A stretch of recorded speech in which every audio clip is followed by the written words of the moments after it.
Alors, selon l'enquête que nous avons menée, il y aurait un peu plus de 18% des maires qui ne se représenteraient pas.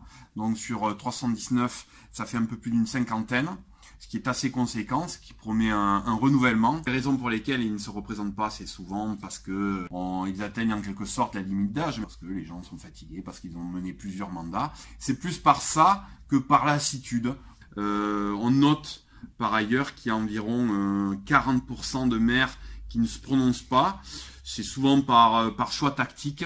Le plus gros de cette catégorie-là reste quand même partant pour se représenter lors du scrutin de mars 2020.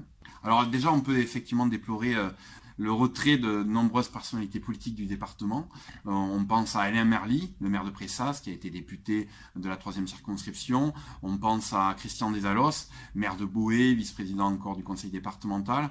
Et puis certains maires qui ont une longue histoire avec leur commune. Je pense à André Bonneil, le maire de Trentel, Monsieur Moignet à Saint-Pierre-de-Clérac, 7 mandats. L'administration française on la compare à un millefeuille. Sur ce millefeuille, si on devait filer la métaphore de la pâtisserie, eh bien le maire, c'est un peu le glaçage, c'est celui qu'on voit en premier. Vous prenez 10 personnes, sur 10 personnes, vous aurez une écrasante majorité qui vont vous répondre qui est son maire. C'est moins sûr pour le conseiller départemental, c'est encore moins sûr pour le conseiller régional et c'est encore moins sûr pour le député européen.